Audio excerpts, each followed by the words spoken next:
El segundo traidor era, como los lectores más astutos habrán imaginado ya, el propio consejero de Seguridad Nacional de Nixon, Henry Kissinger. A mediados de la década de 1970, el club había colocado a Kissinger en la dirección de un pequeño grupo compuesto por James Schneider, Alexander Haig y Daniel Ellsberg. Cooperaba con este grupo el Instituto de Estudios Políticos IPS, con Noah Chomsky como principal teórico. Los objetivos del IPS vienen dictados por la Mesa Redonda Británica y el Instituto Tavistock. Coleman explica en su libro IPS Revisited que la principal agenda era crear la nueva izquierda, un movimiento de base para engendrar conflictos y extender el caos, expandir los ideales del socialismo nihilista y convertirse en el gran azote del orden gubernamental y político de Estados Unidos, como factores claves en la desindustrialización de ese país a través de la estrategia de crecimiento cero postindustrial. Cuando Kissinger fue colocado como consejero de Seguridad Nacional, Ellsberg, Haig y Kissinger pusieron en marcha el plan de Rila del Watergate para derrocar al presidente Nixon, pues había desobedecido instrucciones directas, lo que quiere decir que Nixon había declarado públicamente que no aprobaba el GATT o Acuerdo General sobre Avances sobre Aranceles y Comercio, una afirmación que había enfurecido a David Rockefeller. El GATT se mostraría más tarde como una auténtica erosión de la soberanía nacional de Estados Unidos y se hallaba en el proceso de crear una destrucción total social, económica y cultural, tal y como el Senado de Estados Unidos había advertido en 1994. A través del millonario y miembro del Parlamento Europeo Sir James Goldsmith, que murió repentinamente y no sabemos si por casualidad después de testificar ante el Comité del Senado de Estados Unidos. De hecho, por órdenes de Andrew Schroeder, presidente de la RILA, la sociedad secreta que controla la política exterior británica, Kissinger y su personal recibían toda la información de inteligencia del interior y exterior del país antes de que el propio presidente, incluso la información de la quinta división del FBI, la más secreta. No hay duda de que los dos hombres a los que Nixon confiaba su vida, Haldeman y Ehrlichman, no entendían lo que estaba pasando a su alrededor. El MI6, el Instituto de Inteligencia Británico, tenía el control sobre toda la información que podía llegar al presidente Nixon.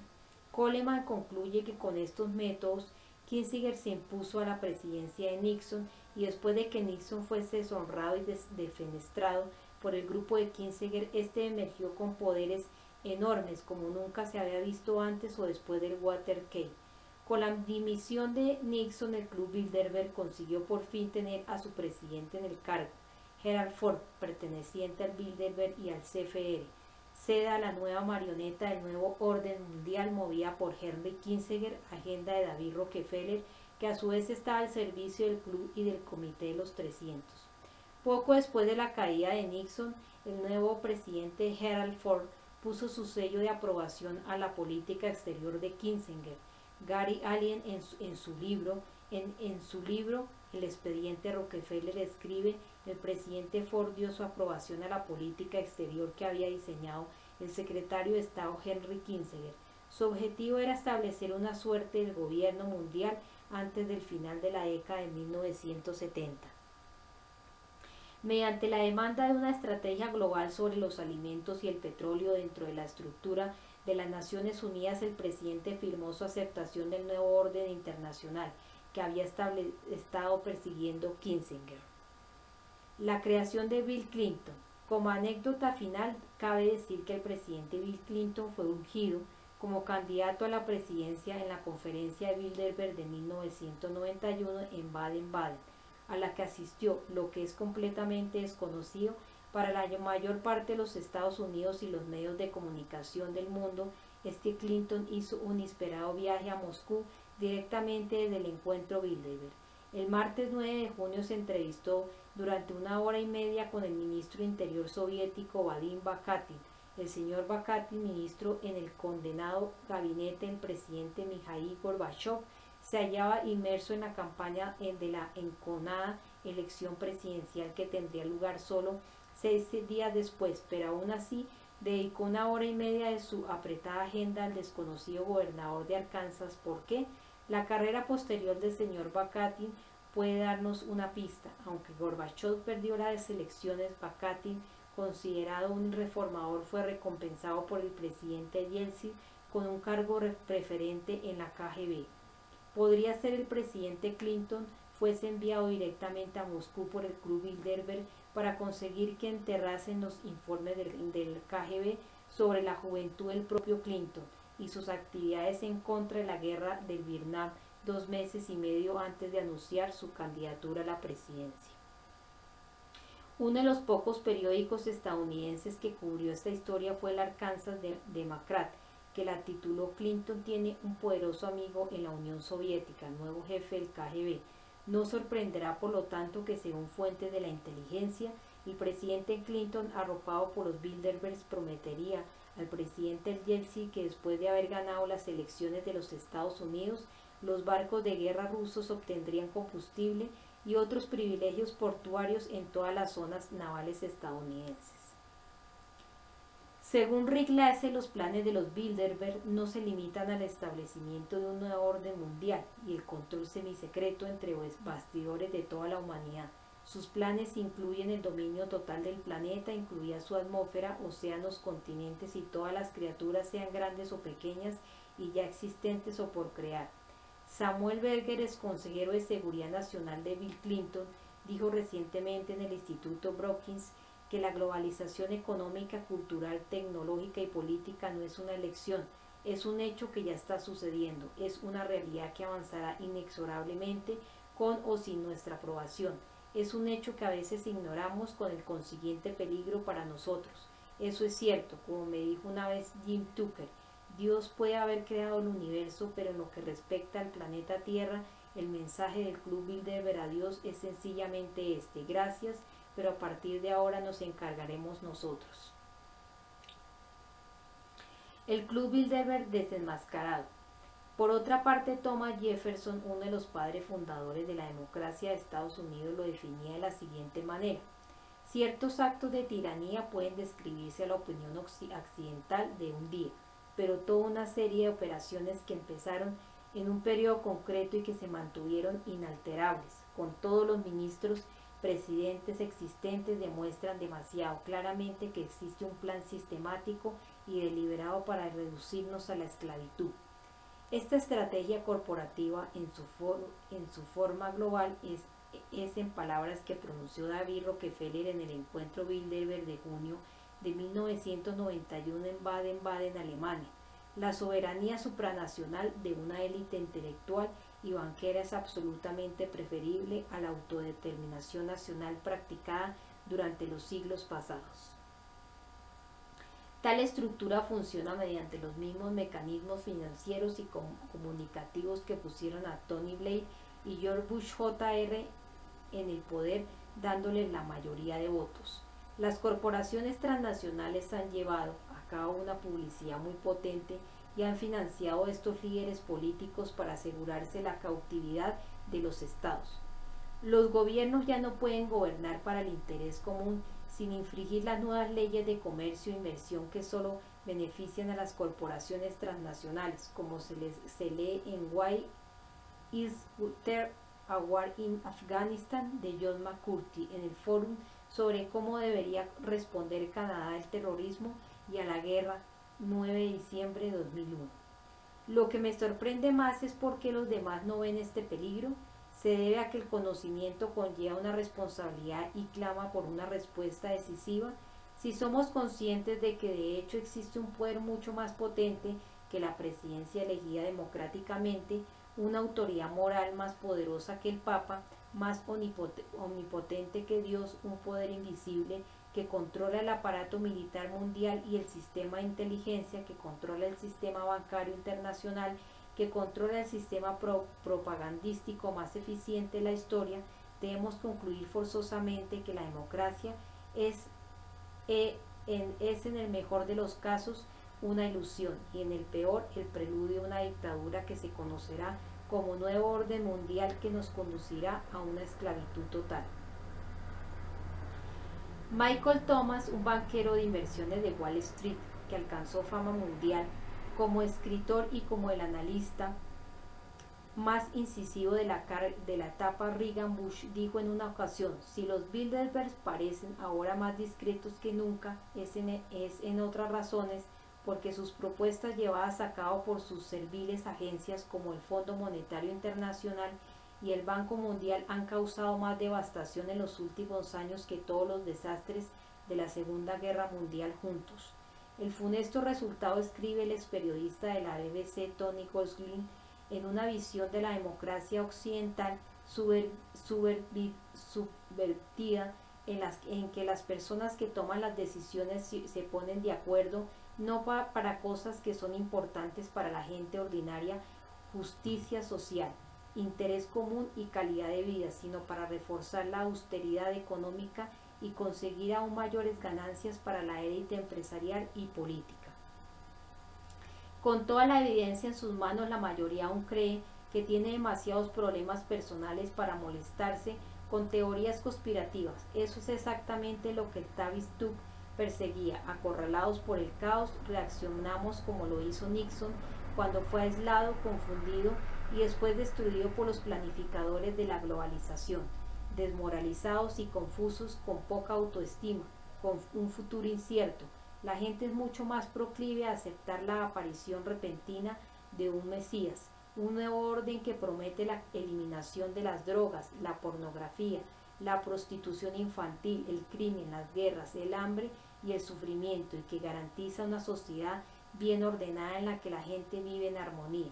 El problema es que esa nueva armonía, entre comillas, devorará nuestras libertades, los derechos humanos, nuestro pensamiento independiente y su mera existencia. Armonía, entre comillas, significará una sociedad del bienestar que nos convertirá en números dentro del enorme sistema burocrático del nuevo orden mundial.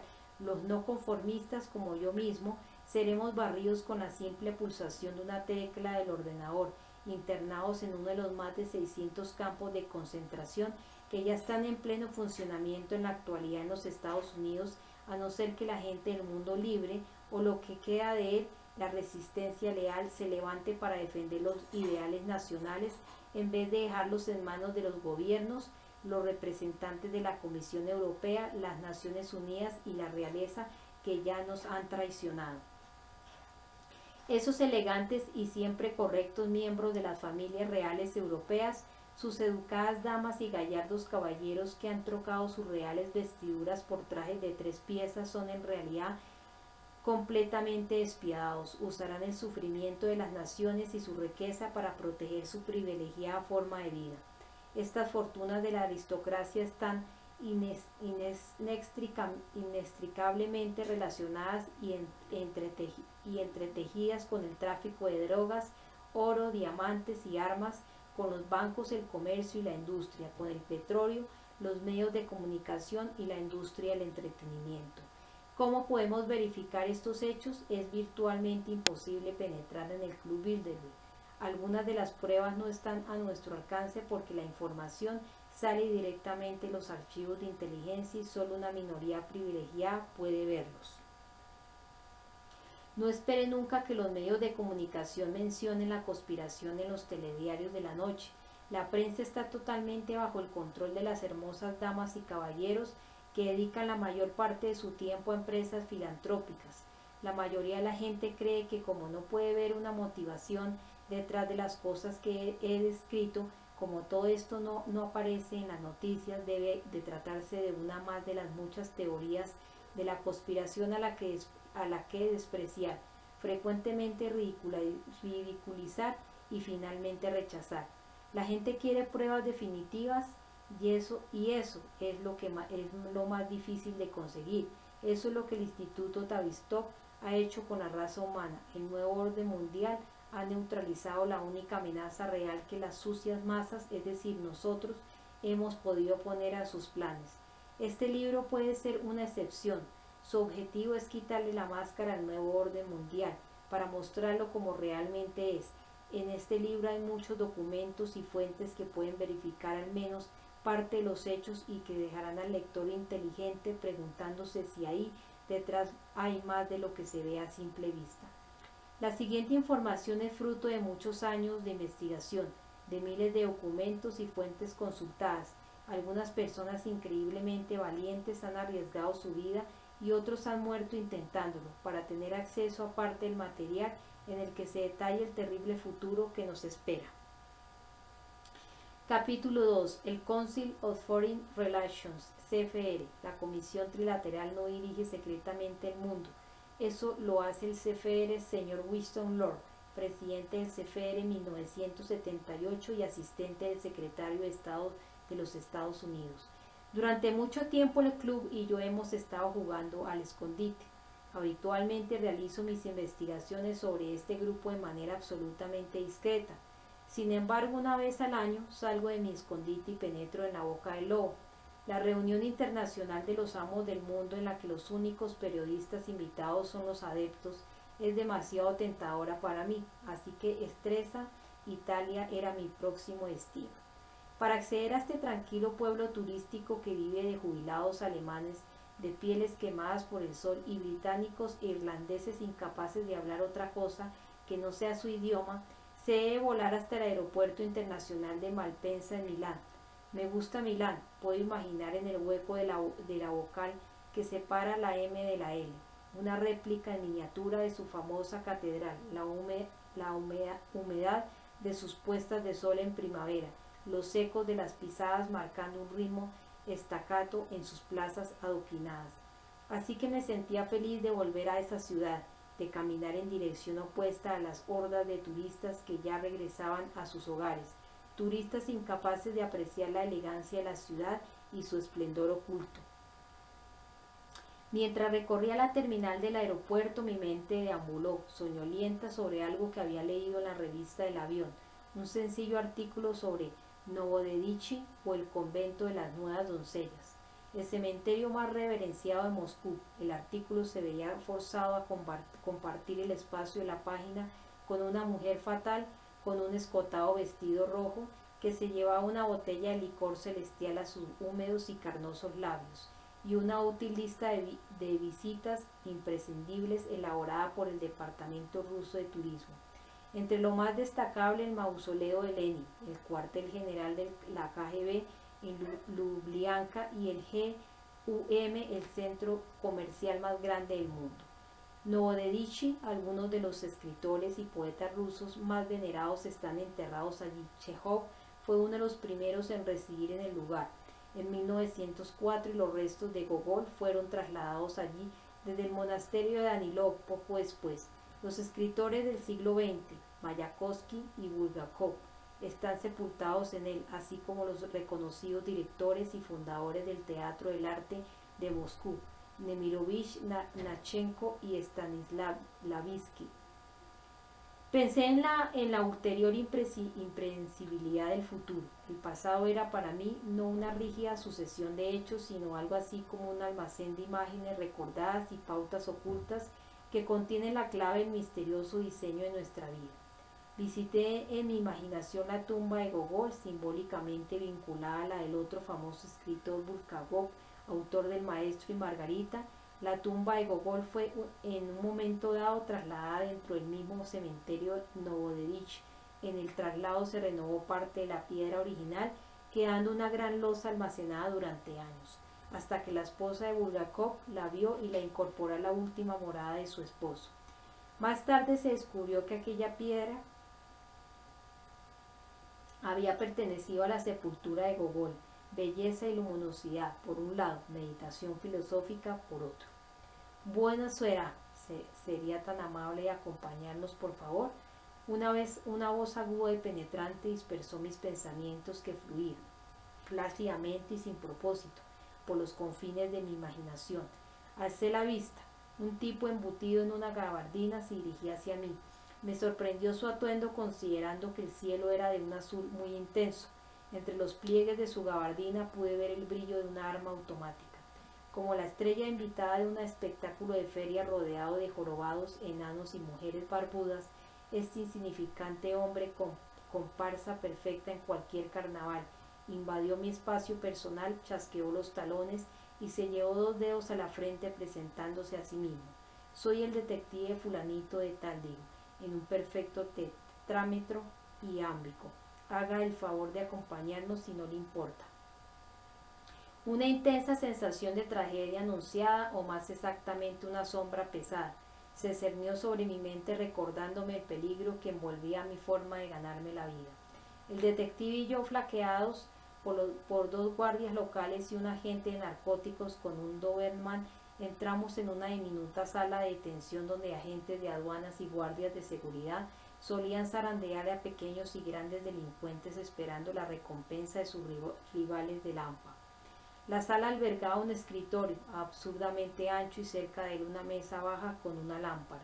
Todo parecía asombrosamente tranquilo. Se podía oír el viento contra el cristal, el sonido ametrallante de una serie de sollozos seguida de rítmicos gemidos y pesados pasos recorriendo el pasillo. «Puede quitarse el abrigo», dijo uno de los guardias, moviendo la cabeza en dirección a una percha clavada a la pared. Me desabroché mecánicamente la anorak que llevaba. En retrospectiva me avergonzó de cómo me dejé arrinconar e intimidar de la ansiedad que sentí. Me estiré para colgar el paravientos en la percha, pero como estaba mal puesta se cayó tirando dos chaquetas y una americana al suelo. Los 4 objetos se desplomaron haciendo un ruido embarazoso. Lei si llama, ¿cómo se llama? Respondí con mi nombre. ¿Cuál es su nacionalidad? Se la dije. Dice parte de Canadá y ley. ¿De qué parte de Canadá es usted? Ley dove habita, ¿dónde vive? ¿Cuál es su número de teléfono? ¿Cuál es su número de teléfono? ¿Desde dónde vuela? ¿Es la prima volta che vi in Italia? ¿Es la primera vez que visita Italia? Durante todos estos años que he estado cubriendo las reuniones del Club Bilderberg, he aprendido a evitar el innecesario enfrentamiento con los intimidantes guardias de fronteras y policías. He conocido a varios periodistas que han sido devueltos a casa solo por irritar a la autoridad. Nos gustaría examinar su equipaje. Tenemos razones para creer que se puede estar transportando drogas, dijo el detective. Si tiene drogas es mejor que nos lo diga antes de que abramos la maleta. Se sumó el agente de narcóticos. No estaba preocupado por las drogas, porque simplemente no tomo drogas, no las fumo y mucho menos las transporto a otro país en una maleta.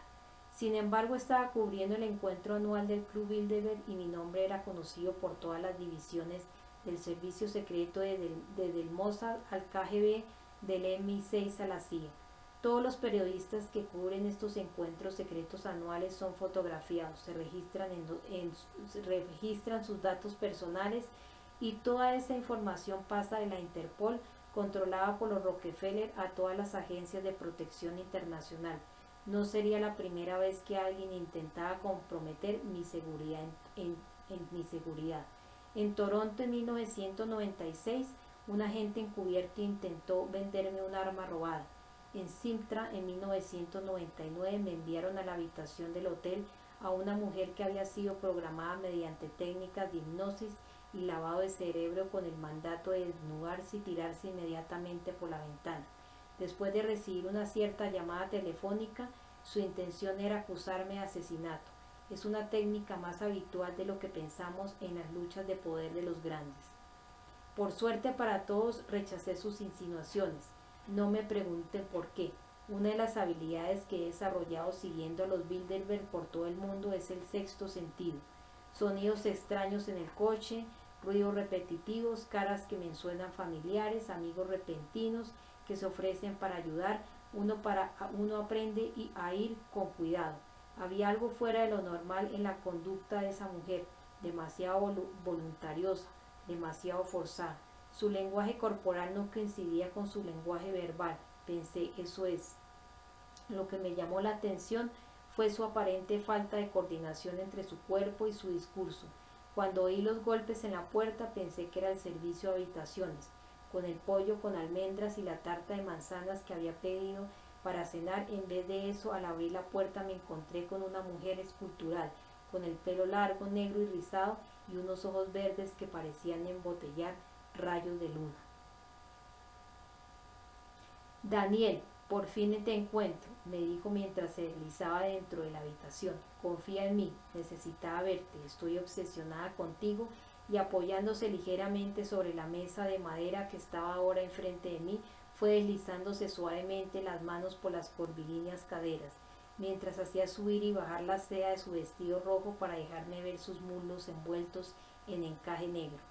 Siento que sin ti no hay nada, te deseo, quiero que dejes tus huellas en mi piel, te necesito, soy tuya y tú eres mío. Subía las manos para acariciarse los pechos y se iba desabrochando los botones del escote, dejándome entrever unos pezones pequeños y oscuros. Me muero de deseo, fóllame como nos ha follado a nadie, dijo avanzando hacia mí despacio. Su mirada era muy extraña. Cuando no me miraba a mí, dejaba los ojos fijos, absortos en el recuerdo. Podría haberse puesto delante de ella el mismo Satanás y no hubiera advertido su presencia. No sé cómo, vino a mi mente en ese momento la mujer fatal de la botella de líquido celestial. Marketing, publicidad, mentira, manipulación. Volviendo a Milán, a aquella habitación de la comisaría del aeropuerto y a las miradas de los policías sobre mí, me pregunté, ¿es posible que me hayan metido drogas en la maleta? Cubriendo los Bilderberg siempre tomo todas las precauciones, nunca embarco el equipaje, solo llevo una maleta de mano que nunca pierdo de vista, volviendo de Escocia en 1998, que constituyó una de mis investigaciones sobre el Club Bilderberg más provechosa, pues Jim Tucker de American Free Press y yo descubrimos los planes de guerra del Club Bilderberg en Kosovo. Primero iban a despertar las hostilidades entre Grecia y Turquía por Chipre, para después extenderla a los Balcanes. Tuve la sensación de que alguien había estado revolviendo en mi equipaje. Lo dejé en el aeropuerto con toda mi ropa y documentos de la conferencia de Turbeni. Así que moviéndome hacia un lado de la sala, me encontré en la parte sombría del ancho escritorio. El detective que estaba sentado en el borde del banco observaba atento todos mis movimientos, las manos apoyadas en el cañón de su arma. De repente se puso de pie y con la punta de su bota dobló una esquina del grueso felpudo que arrugaba el Doberman. Uno de los guardias desapareció dentro de mi maleta. Todo lo que podía ver eran los agudos ángulos de sus codos moviéndose arriba y abajo. Noté un peso en mi corazón, buscaba algo positivo en mi mente, pero no pude encontrar una abisma de alegría. Lo mejor que me podía pasar era que me metieran en un avión de vuelta a casa. De repente el guardia me miró, dio un grito mezclado de curiosidad e incertidumbre y sacó de la maleta un delgado y usado volumen en ruso de Fed, gran escritor ruso del siglo XIX. Todo el mundo empezó a hablar a la vez. Un joven guardia con gafas cogió el libro diciendo que había estado en Rusia y sabía hablar un poco el idioma. Por ejemplo, sabía decir borscht, sopa de remolacha, raduga, arcoíris y privet hola. Al menos la actitud de ese guardia hacía mi cambio completamente. Registrando los más profundos rincones de su memoria, intentó en vano unir aquellos retazos idiomáticos en una frase coherente. Me resultó imposible entender lo que decía. Escuché con atención y la boca medio abierta. Su conocimiento de ruso me recordaba la vasta estepa, una palabra, una casa, esa isla de esperanza entre la enormidad del vacío. El paradójico proceso de intentar entender mi dócil lenguaje me causaba dolor. El detective que se había aproximado al guardia se sentó a mi lado. Yo estaba todavía de pie apoyado contra la pared y sentí su desagradable calidez. Se puso un caramelo de menta en la boca y le arrebató el libro al guardia. Pasó los dedos por el lomo del libro, lo abrió y empezó a husmear entre las páginas, como todo aquel que lee poco, bisbiseaba siguiendo con los labios la lectura. Aprovechando la calma de la conversación, hizo un estudio detallado del hombre, corpulento, moreno, no muy joven, nariz afilada, bien peinado, párpados prominentes y uñas mordidas. En la habitación de al lado alguien reía sonoramente. Una silla atravesó violentamente la estancia en la sala de enfrente. El hombre con el Doberman llevaba unos pantalones estrechos y apretados que cubrían unas piernas larguiruchas. Le murmuró algo al guardia, aunque las palabras se perdieron en el conjunto de las voces. La puerta, cuya existencia había pasado por alto, se abrió de repente con fuerza. Un hombre vestido de paisano entró de repente con un arma. El guardia lo vio primero, soltó un grito y levantó las manos con sus 10 dedos danzando en el aire. El detective, que ya se había cansado de hojear mi libro, pues no llevaba fotos, se saludaron efusivamente, con palmadas y apretones de manos fervorosos. Empezó una breve conversación. En ese momento el detective, el hombre paisano, los dos guardias y el manifiestamente pasivo agente de narcóticos formaban una piña. El Doberman dormía sobre el felpudo. La conversación transcurría en un tono discreto, lo que suponía una monumental hazaña para cualquier italiano, y de ella puede captar fragmentos aislados de frases. Cosa vuol dire. ¿Qué quiere decir? Non capisco nulla. No entiendo nada. Si cerca, ¿a quién busca? Después de un breve intercambio, todo el mundo se puso cómodo. El detective se sentó frente a mí. Los guardias recuperaron su puesto en la puerta y el policía de narcóticos se sentó sobre el escritorio. El hombre paisano se apoyaba contra la pared. Déjeme ver de dónde le conozco, empezó. La voz aterciopelada del detective añadía una sensación dramática a esa obra teatral cuyos mal dibujados protagonistas no acertaban a animarse. Dove siete alogiti, ¿dónde se aloja? Me pidió los billetes de avión y la reserva del hotel. Se los entregué rebuscando entre el habitual desorden de mi equipaje. ¿Qué razón podría usted tener para venir a Estresa en esta época del año? Sopesaba todas y cada una de las palabras que decía para darles todo el sentido común que podía. Yo no respondí. En ese momento mis nervios estaban inusualmente receptivos, después de una inacalable hora de interrogatorio. Mecánicamente alcancé mi fe, mi única fuente de calidez y seguridad. Inmediatamente el detective me pidió que dejase el libro y prestase atención. El detective sacó una fotografía de la carpeta roja que sostenía con la mano derecha. Apenas podía creerlo. Enfrente tenía una copia en blanco y negro de la fotografía de mi carnet de identidad español. ¿Qué ha venido a hacer a Estresa?, repitió en un perfecto inglés. Me han descubierto. No había otra posibilidad. Alguien del Ministerio del Interior español les había facilitado mi fotografía a las fuerzas de seguridad italianas. Los italianos sabían de mi venida y me estaban esperando. Y lo que era peor, el Ministerio del Interior español estaba colaborando con el Club Bilderberg para detener mi investigación. ¿Quién podía haber sido? ¿Cómo sabían dónde esperarme? Fue la compañía aérea quien les había facilitado mis datos que eran confidenciales a los italianos. ¿Quién los había pedido? ¿Qué habían obtenido a cambio? Miré intensamente un pedazo de papel de aluminio que había en el suelo. De repente entendí algo que había estado intuyendo sin ser consciente. La razón de que me hubiesen detenido, de que me estuviesen interrogando, de que me hiciesen perder el tiempo. No me podían retener porque no había hecho nada. Tampoco me podían dejar ir porque tenían órdenes de dejarme en la estacada. Los guardias de frontera, sin saberlo, formaban parte de la invisible maquinaria del Club Bilderberg. Me levanté.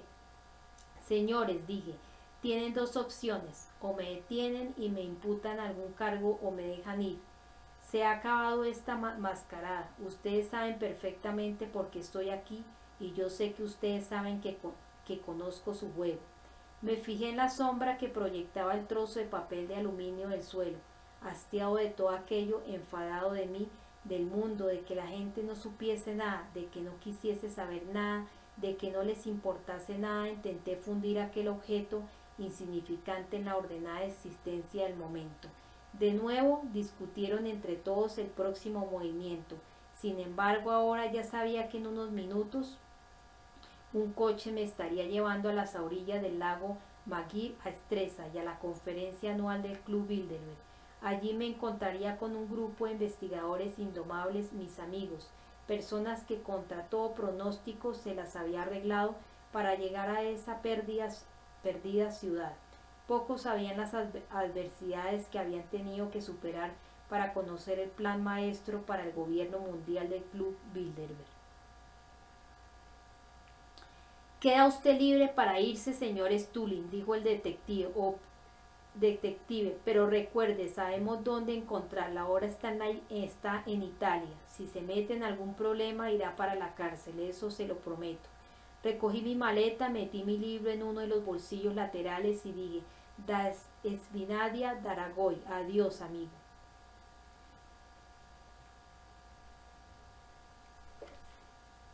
La cara del guardia se iluminó momentáneamente y miró con recelo al detective. Sin detenerme a mirar, seguí mi camino por fin libre. Mientras caminaba por la terminal del aeropuerto, pensé en la veleidad de la fortuna y las exigencias de la amistad. Una y otra vez, el peligro y la muerte llamaban a mi puerta, aunque mi misión seguía inalterada. Un joven de cabello rubio con ropas orientales y la nariz vendada entró en un café. Cerca un camarero limpiaba las mesas con un paño húmedo. En el escaparate de una tienda de recuerdos un desgastado cartel anunciaba la visita de un circo. Una de las esquinas del papel estaba suelta. Había una mosca muerta en el alféizar de la ventana. Salí a la calle. No había viento, aunque el aire era cálido y olía ligeramente a gasolina. Un hombre blandiendo el periódico local se sentó en un banco frente a mí. Por alguna inexplicable razón se quitó los zapatos y los calcetines. ¿Cails precio Stresa? ¿Cuánto cuesta ir a Stresa? Posono portami ir bagaglio. ¿Puede usted llevar mi maleta? El taxista, que poseía una enorme nariz, accedió a llevarme y cargó mis pertenencias en su Mercedes-Benz. Me encanta el proceso de viajar y los medios de transporte, el cómodo asiento de piel, la anticipación de nuevos descubrimientos, el lento desfilar de las luces del aeropuerto. El taxista, que tenía una pequeña y pálida cara y por la forma de su nariz se diría que era aficionado a la bebida. Empezó una conversación. Me explicó que su yerno trabajaba en una próspera aseguradora de Roma. En el salpicadero se podía ver una gastada fotografía de una mujer mayor y corpulenta de nariz roja y ojos cerrados, la mujer del taxista. El hombre se quejaba de ser pobre, tener que trabajar demasiadas horas y no ver lo suficiente a su familia. Esa era la historia de su vida, una vida con poco sentido, la precaria e insulsa existencia de la tercera generación de inmigrantes napolitanos.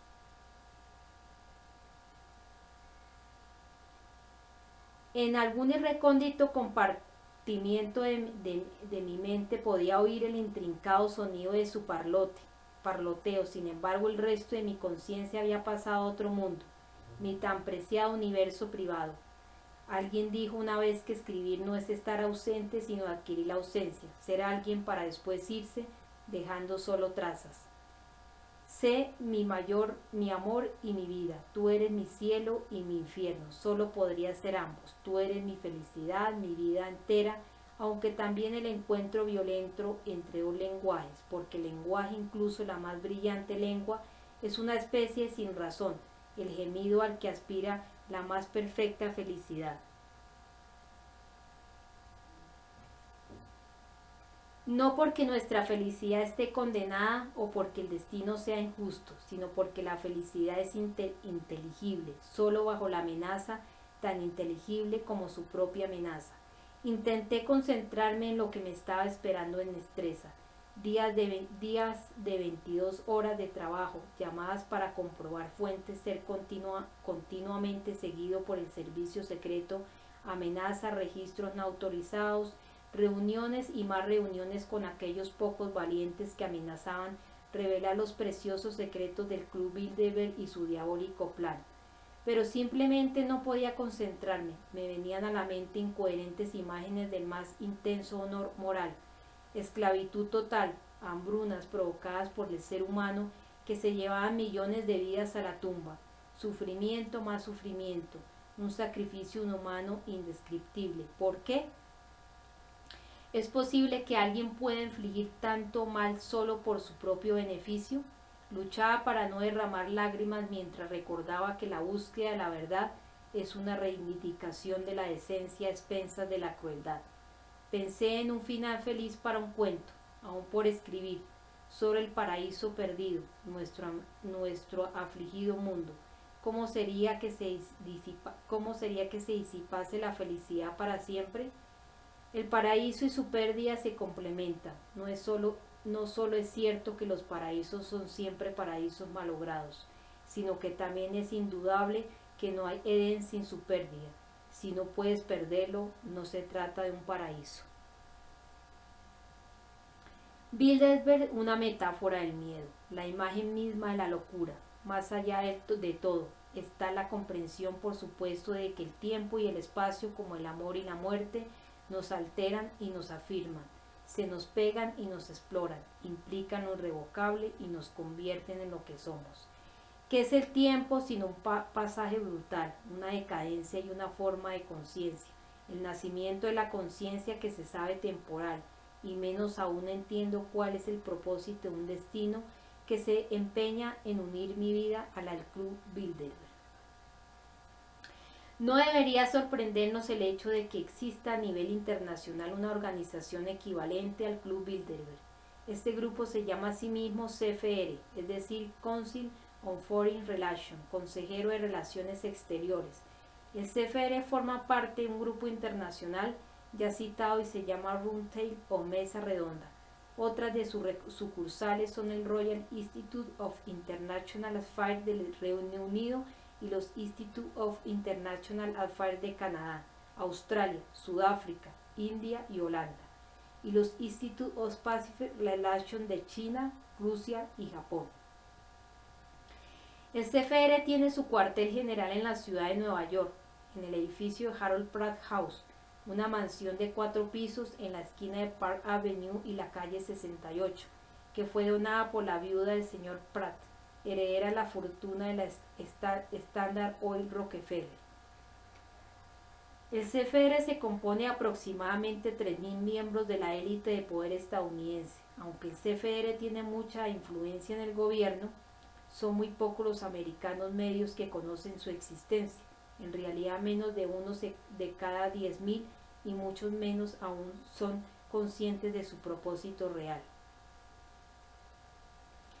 Durante sus primeros 50 años de existencia, el CFR prácticamente no apareció en los medios de comunicación, y si tenemos en cuenta que entre los miembros del CFR figuran los más importantes ejecutivos del New York Times, el Washington Post, Los Angeles Times, el Wall Street Journal, la NBC, la CBS, la ABC, la Fox, Time, Fortune, Businessweek, US News y World Report y muchos otros, no hay duda de que tal anonimato no es accidental, es deliberado. Para valorar las dimensiones del poder que manejan las organizaciones secretas más importantes del mundo, es decir, el Club Bilderberg, el CFR y la CT, basta con recordar que controlan a todos los candidatos a la presidencia de ambos partidos, a la mayor parte de los senadores y congresistas de Estados Unidos, la mayoría de los puestos relevantes para la política del país, especialmente en el campo de los asuntos exteriores, a la mayor parte de la prensa, a todos los componentes de la CIA, el FBI y el IRS, Hacienda Pública, y a la mayoría del resto de organizaciones gubernamentales de Washington. Casi todos los puestos de trabajo del gabinete de la Casa Blanca están ocupados por los miembros del CFR. Todos estos datos provienen de un informe de 1987 publicado por el propio CFR, disponible para el público en su sitio web. Obviamente uno se pregunta ante la actual proliferación de libros sobre sociedades secretas, ¿cómo es posible que una organización secreta tan poderosa que controla la política exterior de Estados Unidos publique abiertamente sus informes? Pero el lector debe ser consciente de que esa información es la que ellos quieren que usted vea para quitarle la importancia al asunto. Las decisiones realmente diabólicas se toman en esferas internas de la organización, como veremos a lo largo de este capítulo, en que podemos imaginar la inmensidad de la filtración del CFR en la sociedad. Según se dice en ese informe, 262 de sus miembros son periodistas, corresponsales y directivos de empresas de comunicación. Pregunte a cualquiera de estas personas qué sucedió en el último encuentro social del CFR y probablemente se encuentre con que su preocupación por la libertad, entre comillas, de prensa se ha evaporado.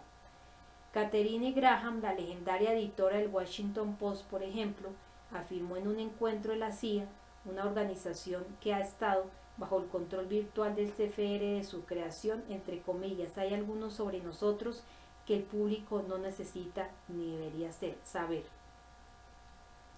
Todos los directores de la CIA han sido miembros del CFR, a excepción de Jeff R. Schellinger, que ocupó brevemente el cargo en 1973. Schellinger, sin embargo, era un protegido de Daniel Ellsberg, miembro del CFR, famoso por haber hecho públicos los papeles del Pentágono sobre el Vietnam. Por lo tanto, su nombramiento también está manipulado por el hombre clave del CFR, Henry Kissinger.